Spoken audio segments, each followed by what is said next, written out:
Okay. Exploring your relationship with money. Write Write a brief essay entitled, What I Learned About Money from My Parents.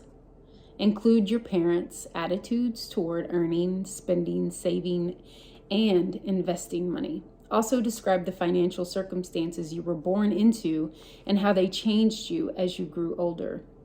Then answer the questions below. Answering these questions can be valuable even without writing the essay.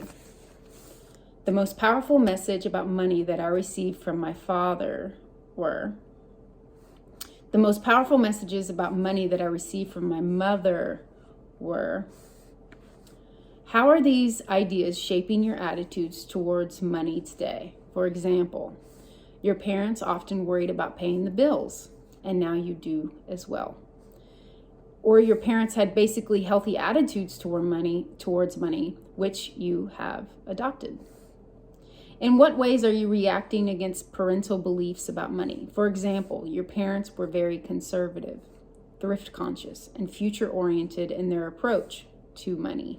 In reaction, you adopted an immediate gratification, buy now, pay later approach. List beliefs you have about money that may be limiting your supply. For example, money is dirty, money is the root of all evil, only bad, greedy, selfish, etc. People have plenty of money. Money is hard to get and harder to hold on to, etc. Not true. Not true. Next, challenge these beliefs. For example, belief, only greedy, selfish son of a guns people have plenty of money. Challenge.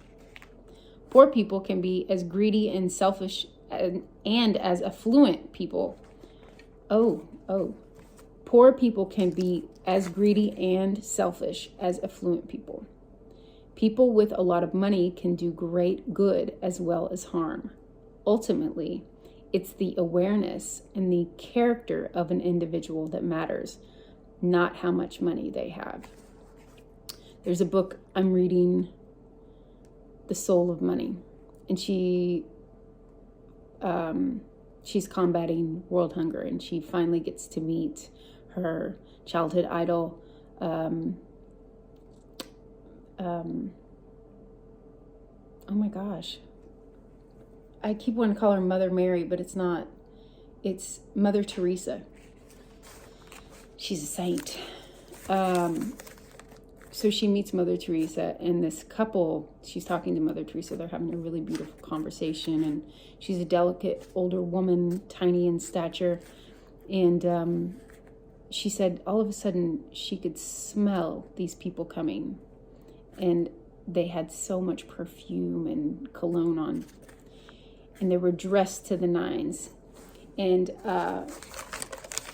she said she described their look and everything, but ultimately, the point is they wanted a picture with Mother Teresa, and they just bulldozed their way in, inconsiderately, not saying excuse me or anything, just let's take a picture together, Mother Teresa, and then basically handed over the camera to this woman who was having a moment. And but in the presence, well, always, but definitely in the presence of a saint like Mother Teresa, you're gonna really hold your cool, even though you could be boiling over, which she says she was inside. And she took the picture. And then the woman, who was much bigger than Mother Teresa, told Mother Teresa to look up at her and to hug her, put her arm around her. And as we all know, as she got older, she was kind of hunched. And the woman, she said, took Mother Teresa's, forcefully, made her look up at the woman to take this picture. And then they left. Just like two bulls in a china closet, just came and left. Not really, there was no gratitude or anything. It was just kind of like, we deserve it, we're affluent, and they went on their way, leaving a trail of anger in this woman. And she didn't say anything to Mother Teresa. They finished what they could of a conversation that was now broken.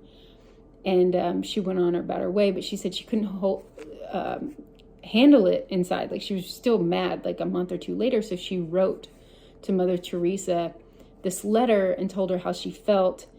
And Mother Teresa wrote back to her and said, all too often we have compassion for the poor, but all too often we don't have compassion for the rich.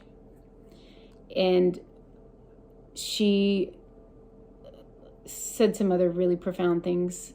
And I just think that's really valuable and goes along with this, that poor people can be as greedy and selfish as affluent people, and vice versa. But more importantly, rich and poor people can give and have great character. It doesn't matter about how much money you have in the bank. It's who you are, and on the inside, it's what you're giving, to others. A poor person that's incredible and a saint.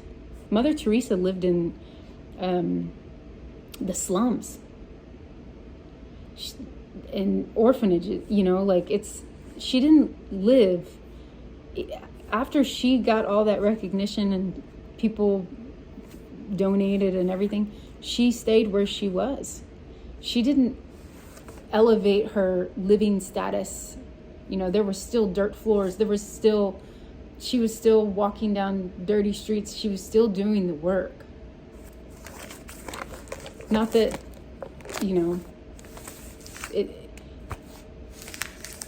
compassion is what I'm reminded of on both sides. Everyone deserves, and money is an energy, just like everything else, just like my glasses or my really hairy hair tie. It's an energy that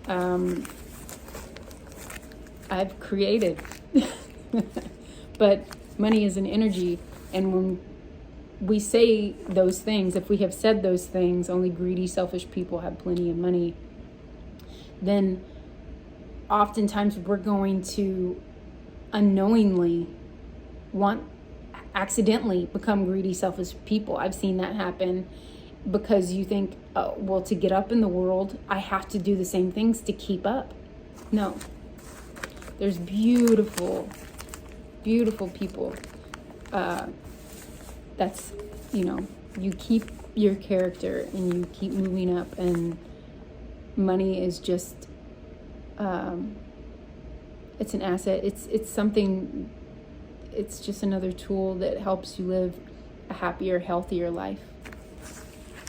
So belief challenge. Go, and what are your beliefs? What is the challenge? In what ways would you like to change your ideas about money? With regard to money and financial matters, what new behaviors would you like to adopt? Which existing behaviors would you like to eliminate? Behind the mask, creating personality. Okay, so I want to give you an affirmation that helped me, and I still say it. I think I got it from, is it Neville Goddard or Catherine Ponder? Everything and everyone prospers me now. I prosper everyone and everything now. I am is the right word chronological giver, overgiver? I love to give. I love to help. It's just in me. I'm like, oh, what do you need? I will do it. And that is a value. I didn't know that until I was older. I just thought, I like to be of service. I like to help people. I like to listen to people, and if they would like my counseling, I love to give what I've gone through or examples or what I've learned along the way, in hopes that it will help them see and raise their energy and move into a greater joy. So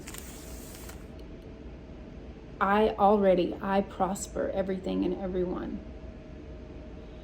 So it is, but I didn't allow the prosperity to come back because there was some kind of like worthiness belief that I had. So every time that someone would want to give me something, I would get a raise or something, I would move, like radical change, I would just go. I would be like, no, because there was something in me that believed that I'm not worthy of the prosperity that I give out to other people, or of that help, or of growing and prospering. So I prosper everything and everyone now. Everything and everyone prospers me now. So if you find yourself in your overgiving, I find that one really, really helpful. It changed my life within days because I started to see people they were giving back, and I was allowing it, and not like, oh, it's okay, and like sneakily giving away. It was like, thank you. And I stood there grounded, and I allowed myself to receive. So exploring your relationship with money. I hope this helped. And I'll see y'all later. Laters.